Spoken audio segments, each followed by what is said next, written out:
안녕하세요. 딸아이 하나를 둔 30대 여성입니다.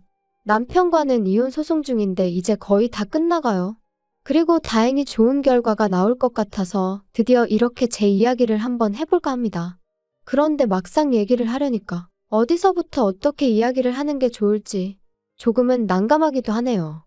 남편하고는 집안어른의 소개로 만났습니다. 가까운 집안어른은 아니셨는데 지금으로부터 몇 년 전 사촌언니가 결혼하던 날 부모님하고 같이 하객으로 참석한 적이 있어요. 그리고 그때 한동안 안부조차 모르고 지냈던 먼 친척 어른들 몇 분을 뵙게 되었죠. 그리고 그중 한 분이 저더러 참하게 생겼다며 몇 번이나 저를 칭찬하셨고 제가 어린 나이도 아니었는데 맛있는 거라도 사 먹으라며 제 손에 5만 원짜리 한 장을 쥐어주시더라고요. 제가 당황해서 괜찮다며 거절하려고 했는데 어른이 예뻐서 주는 용돈이니 받으라셨고 마침 또 결혼식장이다 보니 다들 분위기가 좋았거든요. 그래서 얼떨결에 그렇게 5만 원을 받고 인사를 드리고 그랬어요. 그런데 그 일이 있고 며칠 뒤 그 어른께서 저희 아버지한테 전화를 하셔서는 제가 시집은 갔는지 만나는 남자는 있는지 그런 것들을 물어보시더랍니다. 그리고는 당신이 건너 아는 집에 아주 괜찮은 청년이 있다면서 저랑 한번 만나게 해주고 싶다 그러셨다는 거예요. 그리고 저는 당연히 싫다고 했어요. 솔직히 말하자면 거짓말 좀 보태서 불편해서 싫다고 아주 진저리를 쳤었죠. 원래도 자연스러운 만남을 추구하는 저였는데 잘 알지도 못하는 집안어른이 주선하는 자리라니 상상만 해도 불편해서 속이 다 울렁거렸다니까요.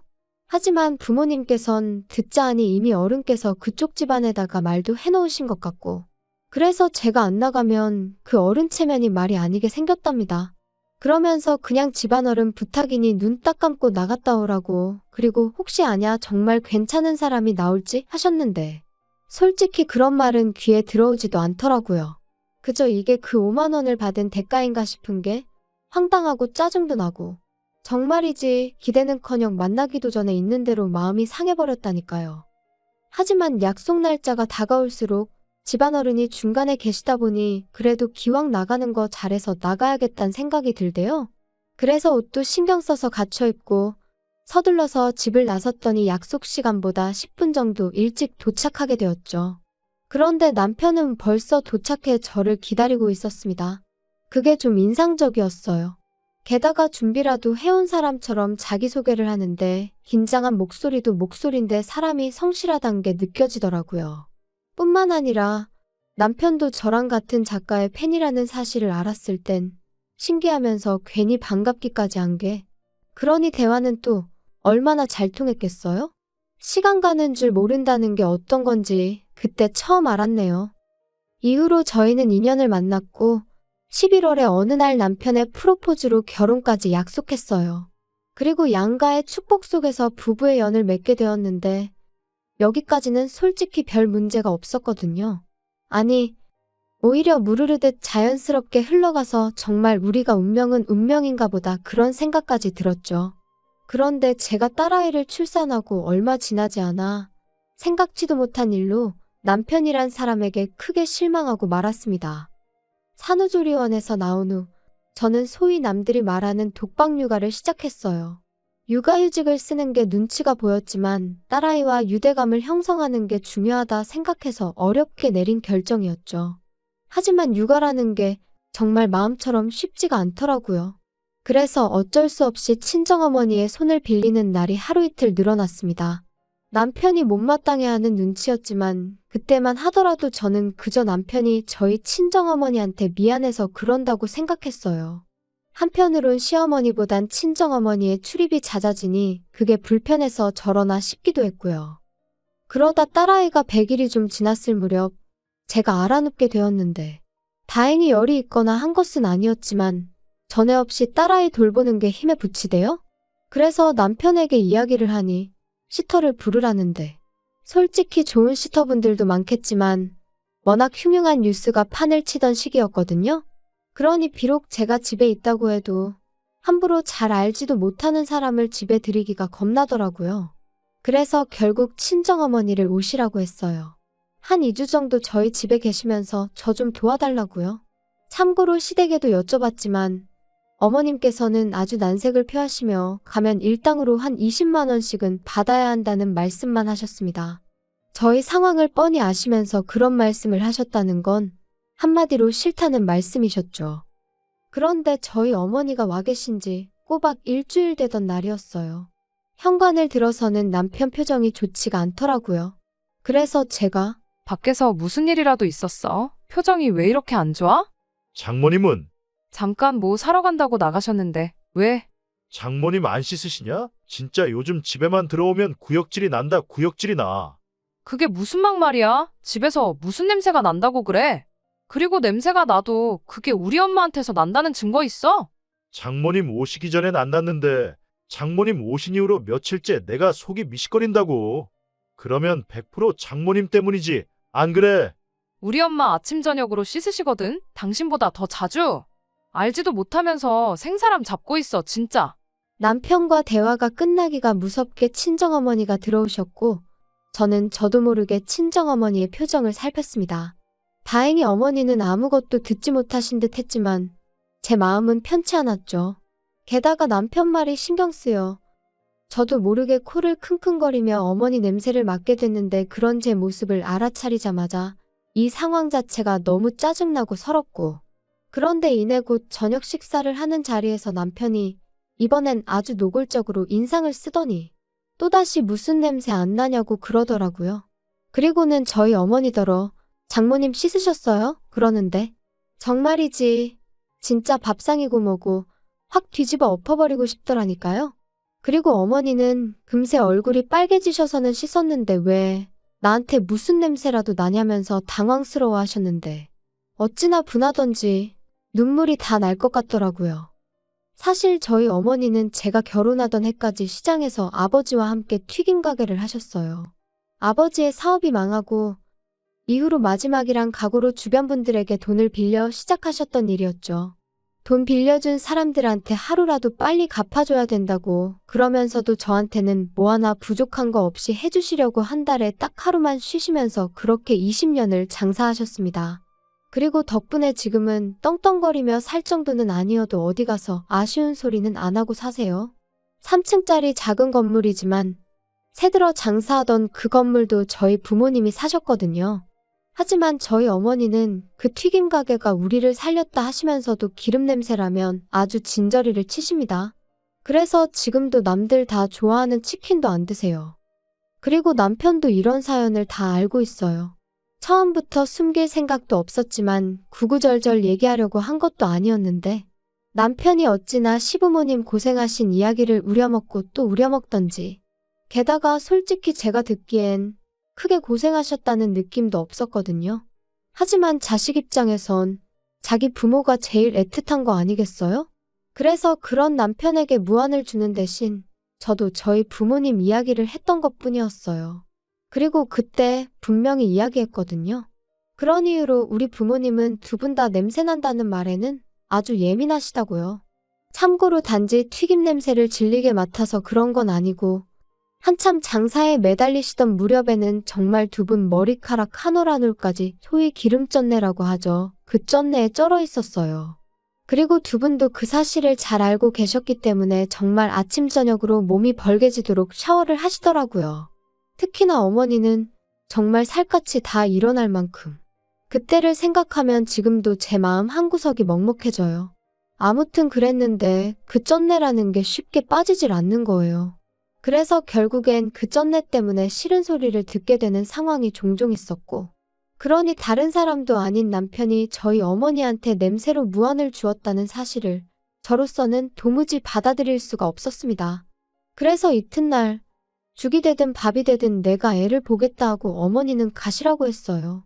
며칠 같이 지내면서 어머니가 좀 편하게 대해주니까 인간이 장모 어려운 줄을 모르고 저딴 식으로 나오나 싶기도 했고 괜히 좋은 마음으로 오셔서는 상처만 받고 가시면 안 된다 싶었거든요. 남편이 하다못해 조심스럽게 여쭤보기라도 했다면 조금 위로가 되었을까요? 지금도 잘 모르겠어요. 확실한 건 있는 대로 인상을 찡그리며 싫은 티를 낸 그 얼굴이 제 뇌리에 너무나 선명하게 남았기에 며칠이 지나가도 남편이 꼴보기도 싫었다는 거죠. 그리고 말이 나왔으니 말이지만 까놓고 말해서 저라고 시부모님이 하시는 행동이 전부 다 마음에 들었겠어요? 식사 도중에 아버님은 트름을 열댓 번은 하시는 분이셨고 어머님은 설거지거리를 못하러 만드냐며 한 번도 반찬을 덜어서 드시질 않으셨습니다. 그래도 저는 평생을 저렇게 사신 분들이니 어떻게 다 내 입맛에 맞추겠나. 어쩌다 한 번이니 그냥 내가 이해하면 된다 생각하고 넘긴 적이 한두 번이 아니었어요. 그런데 남편이 먼저 그런 식으로 나오니 저도 더는 참지 말아야겠다고.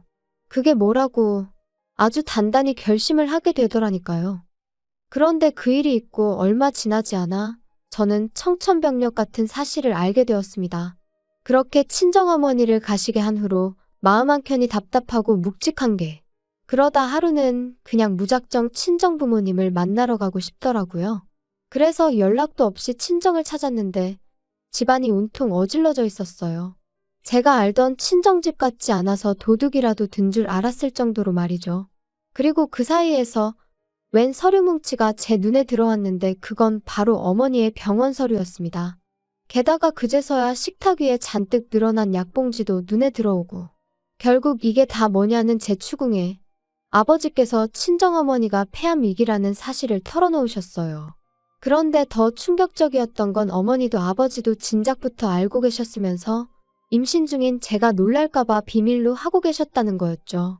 제가 어떻게 그러실 수가 있냐고, 그러다 어머니가 돌아가시기라도 하셨으면 나는 어떻게 살라고 그런 거냐고. 원망이라고 해야 할지 그때 그 감정은 한마디 단어로 설명할 수가 없네요. 아무튼 이후로 저는 바로 어머니를 모시고 병원을 찾았습니다. 그리고 의사가 말하길 당장이라도 병원에 입원하셔서 치료를 시작하는 게 좋겠다대요. 그런데 어머니께서 아주 완강히 거절을 하셨어요. 평생 장사만 하다가 이제 좀 사람답게 살려는데 병원에 갇혀있고 싶지는 않다고요. 그리고 저도 아버지도 그런 어머니의 고집을 도무지 꺾을 수가 없었죠. 그래서 어쩔 수 없이 일단은 아버지께서 어머니의 병간호를 시작하게 되셨네요. 그런데 나이 든 부모님을 두신 분들이라면 다들 아실 거예요. 아버지가 어머니를 챙기는 것과 어머니가 아버지를 챙기는 건 사실 같을 수가 없다는 걸요. 저희 부모님도 그랬습니다. 제가 보기엔 아버지는 아버지대로 최선을 다해서 어머니를 챙기고 계셨지만 평소 깔끔하신 어머니의 야무진 손끝을 따라잡기엔 턱없이 부족하더라고요. 그래서 제가 일주일에 2번 정도 어머님께 딸아이를 맡기고 친정을 찾기 시작했는데 이때도 생각해보면 말도 못해요. 남편은 저더러 결혼을 했으면 친정일은 좀 잊고 살아야 하는 거 아니냐며 언제까지 자기랑 딸은 팽개치고 친정만 그렇게 쫓아다닐 거냐면서 어이가 없었죠. 제가 할 일 없이 친정 부모님이랑 꽃놀이나 다니는 것도 아니었잖아요. 게다가 막말로 남편이 뭘 좀 도와주기라도 했으면 말을 안 해요. 자기는 돈 번다는 이유로 집안일엔 손도 까딱 안 하기 일쑤였으니까요. 근데 이제 제가 친정을 챙기면서 자기 저녁밥을 못 챙기는 일이 종종 생기니까 그게 그렇게 억울했던 건지. 게다가 딸아이를 팽개쳤다니 그것도 어머님한테 하루에 5시간 일주일에 2번 부탁드린 것뿐이었는데 세상에 그런 억지가 어딨냔 말이죠. 말이 나왔으니 말인데 어머님은 어머님대로 자기가 이 나이에 손녀 보느라 이게 무슨 생고생이냐며 그럴 거면 너는 육아휴직인지 뭔지 그건 왜 했냐. 얼마나 싫은 소리를 해대셨는지 몰라요. 아무리 그래도 사돈이 아프다는데 까놓고 말해서 과일 바구니 하나라도 보내실 생각은 안 하시고 그저 당신 불편한 것만 투덜투덜. 가뜩이나 남편도 꼴보기가 싫은데 어머님까지 왜 이러시나. 시간이 갈수록 그나마 남아있던 고마운 마음은 온데간데 없어지고 그저 얄밉다는 생각만 들었던 게 솔직한 제 심정이에요. 그런데 안 좋은 일은 왜 그렇게 연달아 터지는지. 그런 생활이 반년쯤 이어지던 무렵 저희 아버지께서 큰 사고를 당하셨습니다. 친정어머니가 원래부터 먼지에 좀 예민하셔서 그날도 친정아버지께선 그런 어머니를 위해 이불을 베란다에서 터시다가 그만 아래로 추락을 하셨거든요. 불행 중 다행이라고 해야 하나. 아파트가 2층이었고 아래층은 최근에 새로 흙을 깔아서 비교적 덜 단단했기에 망정이지. 아무튼 그렇다고 해도 아버지는 왼쪽 발목이 골절되셨고 꼬리뼈에도 금이 갔습니다. 갈비뼈도 상태가 좋지 않았죠. 그래서 꼼짝없이 병원 신세를 지게 되셨어요. 상황이 상황이었던 만큼 친정어머니가 저희 집에 오시는 건 제 상식으론 너무나 당연한 일이었어요. 막말로 혼자 계시다가 쓰러지기라도 하시면 그땐 누가 책임을 지냔 말이죠. 하지만 남편의 반응은 냉정하기 짝이 없었습니다. 지금처럼 왔다 갔다 하면서 들여다봐드리면 되지 뭘 집으로 모시기를. 안 돼, 불편해. 지금이 편하고 불편하고 따질 상황이야? 난 우리 엄마 절대로 혼자 계시게 못해. 뭐 못하면 어쩔 건데 장인 장모님 돈도 있으신데 사람 쓰시면 되잖아. 아니면 장인어른 입원해 계시는 동안 장모님도 잠깐 병원에 계시게 하던가. 아니, 내가 우리 엄마를 평생 모시고 살자는 것도 아니고 아버지 퇴원하실 때까지만 몇 주만 좀 같이 지내자는 건데 그게 그렇게도 안 될 말이야? 이 집이 너 혼자 산 집이야.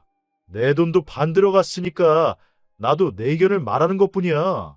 그리고 솔직히 너 지금 육아휴직 중이라 내가 외벌이하는 거나 마찬가지잖아. 그러면 내 입장도 배려를 해줘야지. 거기다 내가 말은 안 하려고 했는데. 생각해보니까 장모님 아파서 냄새 나시는 거 아니야? 아프시단 핑계로 안 씻고 그러셨던 거 아니냐고. 역시 내 코가 개코라니까. 아무리 생각해도 안 되겠다. 나 장모님 냄새 못 견디겠거든? 생각만 해도 또 울렁거린다. 당신 진짜 말 그따위로밖에 못해. 그럼 뭐 시부모님한테는 꽃향기라도 나는 줄 아나 봐. 그리고 외벌이가 어쩌고 저쩌고. 야, 어디 가서 그런 소리 할 것도 없어. 그 돈 뭐 나 용돈 쓰라고 벌어다 주니? 나 육아휴직 시작하고서 티셔츠 한 장 사 입은 거 없거든?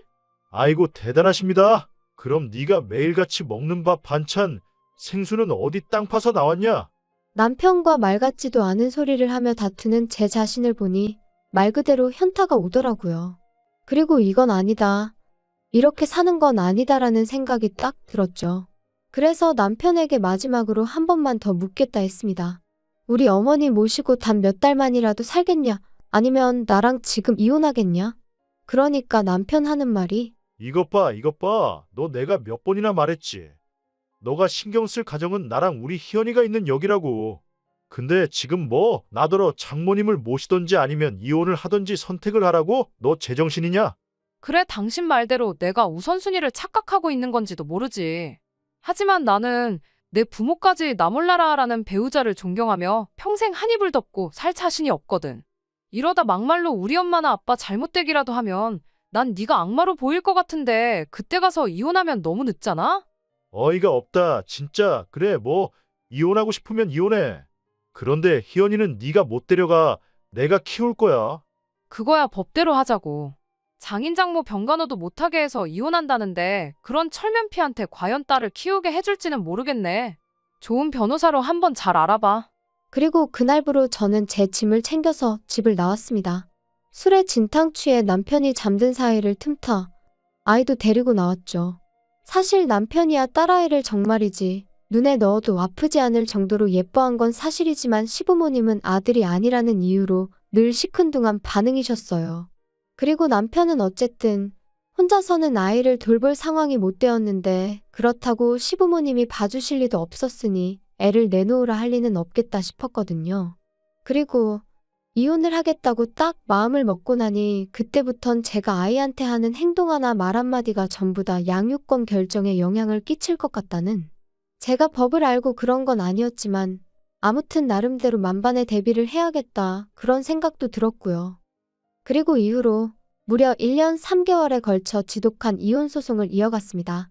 그때 서름과 고됨을 이야기하자면 아마 석 달하고도 열흘을 밤을 새도 부족할 거예요. 하지만 결론부터 이야기하자면 친정아버지는 약간의 후유증이 남긴 했지만 혼자 일상생활이 가능할 만큼 건강을 회복하셨어요. 그리고 더 놀라운 건 바로 저희 친정어머니의 상황이었습니다. 정말이지 지푸라기라도 잡는 심정으로 여기저기 자문을 구해서 어머니 건강에 좋다는 음식만 정성을 다해 드시게 했고 귀찮아하시는 어머니를 모시고 산으로 들러 좋은 공기를 쐬기 위해 열심히 돌아다녔습니다. 여담이지만 딸아이는 사촌 언니의 도움을 정말 많이 받았어요. 언니도 저랑 비슷한 시기에 아이를 낳았기에 언니가 쌍둥이 키운다 생각하겠다며 힘을 보태주었죠. 피는 물보다 진하다더니 영원한 사랑을 약속한 남편보다도 결국은 피부치인 언니가 100배 1000배는 의지가 되더라니까요. 아, 그리고 언니가 저한테 왜 이렇게 잘해준 거냐 혹시 궁금해 하실까봐. 일단 언니가 워낙 좋은 사람인 것도 있지만 언니가 시집 갈 때 이모네 사정이 안 좋았거든요. 그러니까 저희 아버지가 언니 결혼 비용을 대주셨어요. 우리도 힘들 때 이모네 도움을 많이 받지 않았냐 하시면서요. 그래서 제 짐작이지만 언니가 선뜻 도와주겠다고 손을 내밀어 준 게 아니었을까. 고마울 뿐이죠. 아무튼 말하다 보니까 또 생각나네요. 정작 저 시집 갈 땐 남편이 남자 자존심이 어떻고 해가며 하도 우겨대서 결혼 비용을 기어이 반반 부담을 했어요. 그리고 그땐 그게 나름대로 남자답고 좋아 보이기까지 했거든요. 물론 살아보니까 쓸데없는 똥자존심으로 똘똘 뭉친 인간이었을 뿐이었지만 아무튼 그래도 이렇게 이혼하고 나니까 그때 반반하길 다행이지. 아까워서 혼날 뻔했네. 그런 생각이 다 들대요. 아무튼 그렇게 저랑 남편은 이혼을 했고 당연히 양육권은 저에게 왔어요. 그리고 사실 위자료는 별로 기대도 없었는데 크진 않았지만 800만 원을 받게 되었습니다. 그리고 양육비도 일단 매달 60만 원에 5년마다 한 번씩 다시 정하는 걸로 얘기가 되었죠. 그런데 제가 이런 거 저런 거 다 합쳐서 지금 사는 집을 그냥 그대로 나한테 넘기라 했어요. 꿈에도 보기 싫은 인간, 애 핑계로 또 봐야 되는 것도 싫고 이래저래 두 번 다시 얽히기 싫었거든요. 그리고 남편도 기껏 한다는 소리가 양육비니 뭐니 그런 거 있으면 어떤 여자가 자기랑 재혼을 하겠냐며? 좋다대요? 딸이라면 사족을 못 쓰는 인간이다. 그거 하나는 참 그래도 좋은 아빠다 싶었는데. 양육비 얘기하면서 재혼 타령하는 거 보니까 그럼 그렇지 결국 이것밖에 안 되는 인간이었어. 그 생각만 들더라고요. 한편 저희 이혼 소식은 저희를 만나게 해주셨던 그 집안어른 귀에도 들어갔던 모양이에요. 그리고 솔직히 사과를 받아야겠다거나 그런 생각은 없었지만 아니나 다를까 감감무 소식? 말 한마디 들려온 게 없습니다. 참고로 저희 결혼할 땐 그래도 저희 두 사람 사이에 다리 놔주셨다고 100만 원 받아가셨는데 말이죠. 솔직히 좀 착잡했는데 이렇게 또 인생을 배운 셈 치려고요. 친정어머니의 암이 완치가 된 것은 아니니 솔직히 지금도 완전히 평화를 찾았다 그렇게 말은 못하겠어요. 하지만 적어도 하나 도움 안 되는 돌멩이 같은 남편을 제 인생에서 걷어내고 나니 속은 후련합니다. 당분간은 친정부모님의 건강과 제 아이의 행복만을 인생의 과제로 삼고 그렇게 살아볼까 해요. 어쩌면 이것이야말로 영원한 사랑은 아닐까요? 들어주셔서 감사합니다.